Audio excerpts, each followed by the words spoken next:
Hello guys, we are group 1. I'm Angeline. This is my group mate Siba and Tommy, and we are about to discuss about arteries and veins of the head and neck and the circle of Willis. So, why do we need to know about the arteries and veins of head and neck? The major artery supplies blood, oxygenated blood from the heart to the head and neck. Conversely, the jugular veins are the primal vessels responsible for draining blood from these regions. The circle of Willis and arterial anastomies at the base of the brain connects to the internal carotid and the vertebrobasilar system, ensuring a continuous cerebral blood system by providing a vital collateral circulation pathway.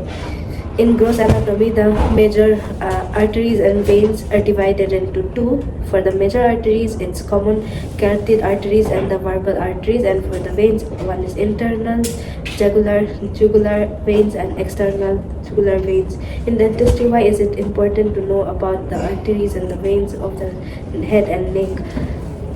It's understanding precisely vessels locations to prevent intervascular injection, avoiding systematic toxicity, and ensure effective anesthesia. Knowing of arteries and veins are important to prevent control hemorrhagus during surgery, and also it helps us to diagnose and manage the spread of oral infections, and also it helps us to ensure procedure that not compromise blood flow and supporting tissue health, healing, and reconstructive flap visibility.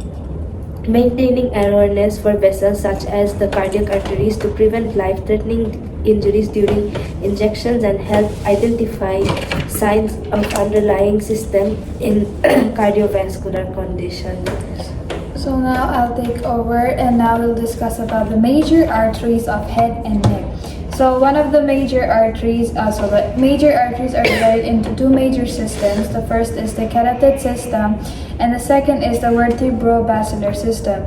So the common carotid arteries are the large arteries in the neck that supplies oxygenated blood to the head and neck. So there are two, which is left and right. So there is left CCA and right CCA, and the left CCA originates from the aortic arch and the left CCA arises from the brachiocephalic tract.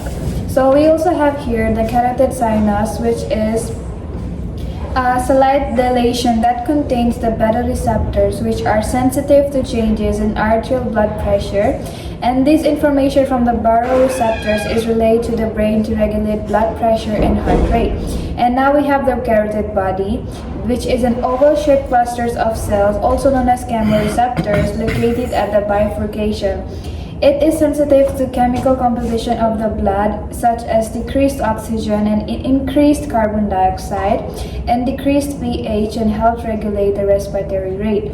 And the location of this CCA, which is also known as the common carotid arteries, it is located on both sides of the neck near the windpipe. So it's here.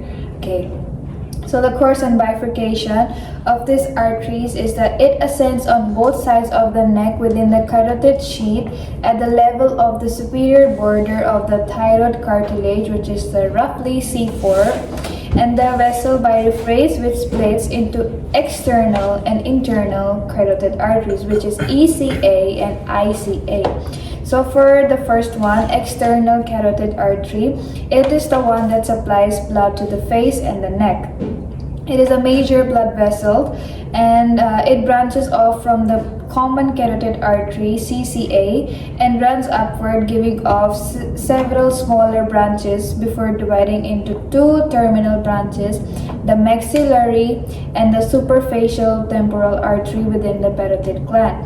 So the origin of this ECA is from the common carotid artery at the upper border of the thyroid cartilage, and it ascends in the neck slightly anterior to the internal carotid artery and passes behind the angle of the jaw and enters the parotid gland where it terminates.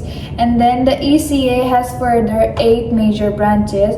So they're: number 1, superior thyroid artery, ascending pharyngeal artery, lingual artery, facial artery, occipital artery, posterior auricular artery, maxillary artery, and superficial temporal artery. So for the first one, which is the superior thyroid artery, it is the first branch arising from the CCA, common carotid bifurcation, and supplying the thyroid gland. And now for the second, which is the ascending pharyngeal artery, it arises from the medial side of the external carotid artery. Now for the third, which is the lingual artery, it supplies to the tongue. And for the fourth, which is the facial artery, it has a distinctive winding course supplying the face. And for the fifth, we have the occipital artery, which passes backward and supplies the posterior scalp.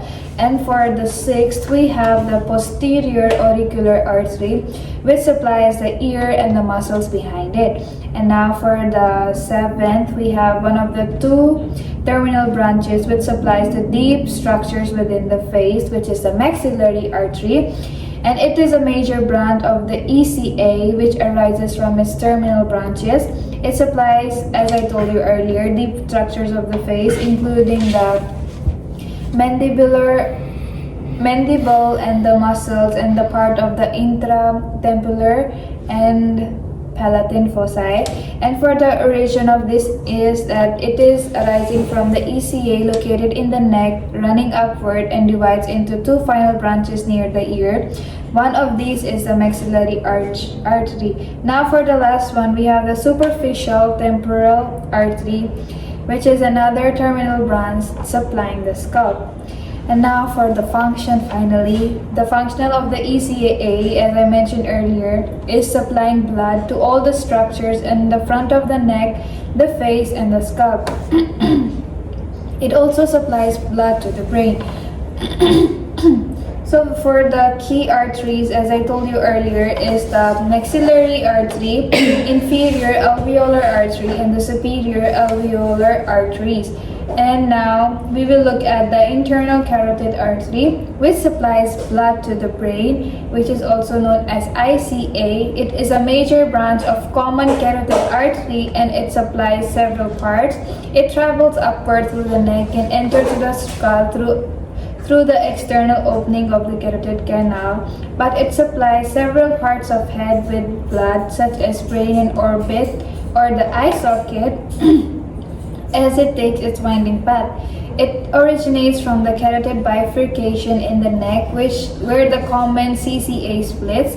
It also travels the skull via the carotid canal and then branches to supply blood in the brain and eye with blood. So for the major arteries of the neck and head, we have 2, as I mentioned earlier. I'm gonna summarize it, which is the CCA and the vertebrovascular system. And now for the CCA, we learned that there are major 8 ECA, and we also learned about the ICA, which is internal carotid artery. So now we're coming to the major veins of the head and neck.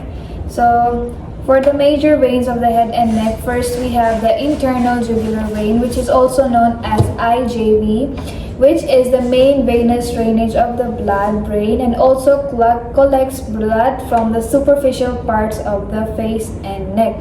So you know the vein carries the oxygenated blood, so that is what this is that. And now it runs within the carotid sheath, which is closely associated with the common and internal carotid arteries as well as the vagus nerve. Cranial nerve, right? Which nerve is it? Cranial nerve. 10, right? Okay, cranial nerve 10. And now for the second one, we have, so first one was internal jugular vein, so now we have the external jugular vein, which is EJV.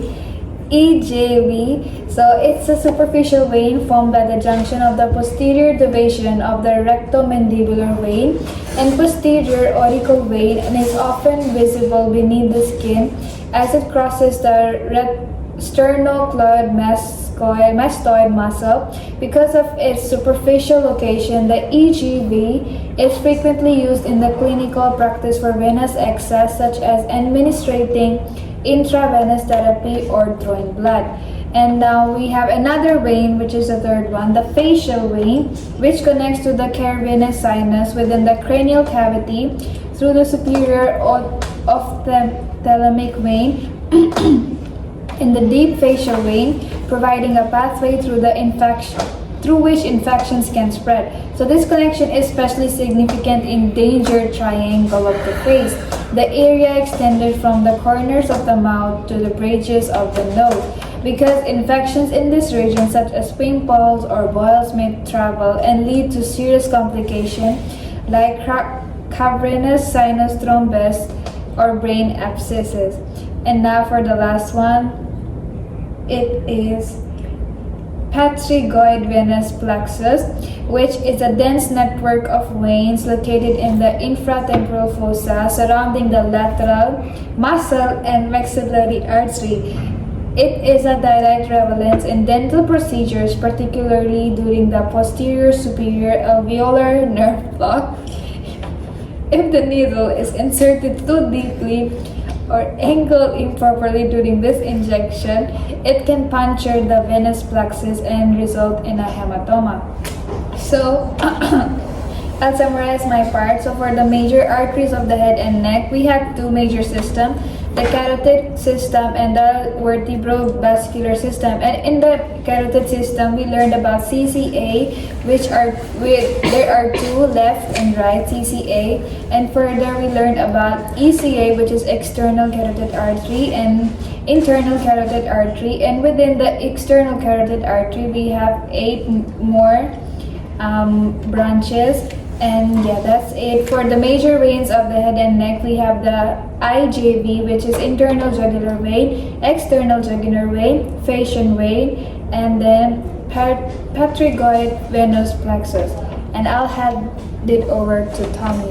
Alright, thank you so much here for this wonderful presentation. So right now I'm going to talk about the circle of Willis. So basically we're going to know what is the definition, or in short, what is the circle of Willis.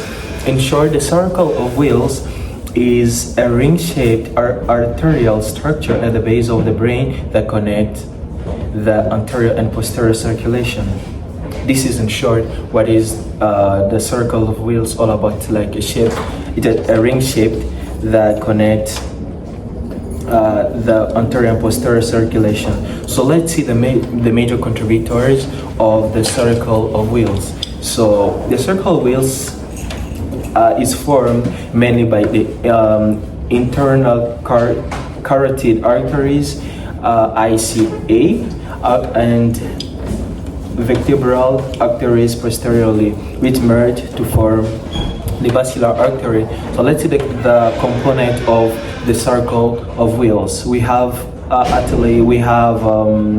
components. The first one, we have the anterior cerebral arteries, left and right. We have the anterior communicating artery, connects the two anterior cerebral arteries, and we have posterior cerebral arteries, left and right. And then the last one, we have the posterior communicating arteries, connect anterior cerebral circulation with posterior cerebral circulation. In short, this is very important, most especially in the circulation. So let's see the importance. What is the importance of the circle of Willis?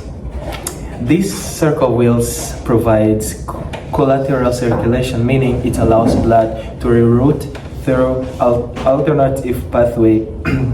If one part gets blocked, it helps maintaining brain perfusion by connecting the anterior carotid system and posterior vertebrovascular blood supplies. Basically, the importance of this circle of Willis is like a helper when there is a problem, or when one part gets blocked, this will help to reroute the circulation. So let's see the clinical note of the circle of Willis.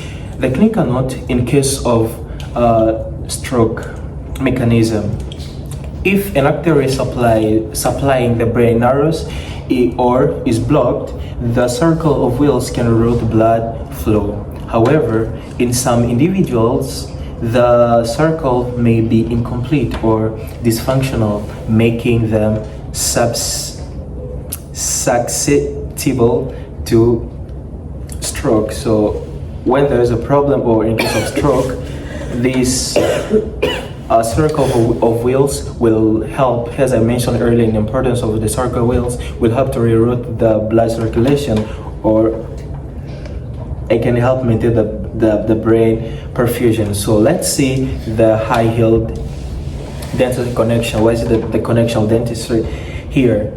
I have here 3 points. The first one is local anesthetic techniques. The second one, we have spread of infection. The last one, not the least, surgical and emergency relevance. So let's see this first one that I mentioned, the local anesthetic techniques. The inferior alveolar nerve block and inferior alveolar artery. The inferior alveolar nerve runs close to the inferior alveolar artery. When injecting anesthesia near to the nerve, the artery can be punctured, causing, we have some cause when the artery is punctured. We have the first one, we have hematoma formation. This is swelling due to bleeding, pain, and potential complications during dental procedure. The second one, we have PSA. The PSA nerve block targets the posterior superior and superior alveolar nerve near the pterygoid nervous plexus, and then the point under this PSA nerve, we have incorrect injection can puncture the plexus, which causes the hematoma, which is the swelling of infratemporal region. The B that I said, the point B, we have the spread of infection. Venous drainage and infection route. Facial vein drains into the angular vein, which connect to the cavernous sinus in the brain. Infection from face or teeth can ascend via these veins due to their valveless nature, ringing serious communications like cavernous sinus thrombosis. And then we had another spread of infection. We have odontogenic infection pathways. This is a dental infection can spread into deep neck spaces, causing abscess formation, airway compromise if untreated. And then the last one, not the least, surgical and emergency relevance. External carotid and maxillary artery bleeding, facial fractures, or trauma can rupture these arteries, causing bleeding, requiring urgent management. Airway maintenance in neck trauma. So neck trauma can obstruct the airway. Maintaining patency is critical in emergencies to prevent asphyxia. So for the last point, I'm going to call upon Angeline. So this is for today, guys, and we have a reference in our handout if you want to check more detail, and also the diagrams of the anterior artery and the different things that we have. And if you have any concern or any question, you can ask us. We will be inside the class, and anytime you can ask us about any concern that you have. And we need to know about the arteries and the veins in the head and the neck, because it's not only important for the medical school but also for the dental school, as we see that it plays a vital role in, especially when we do anesthesia and then surgeries. It helps for the bleeding, as you know that if a patient bleeds a lot, it might affect them in different ways, and we might need to stop the surgery or the procedure that we are doing if it's too much bleeding. So it helps us how to understand how to control the situations as well. So thank you for listening, and see you next time. See you.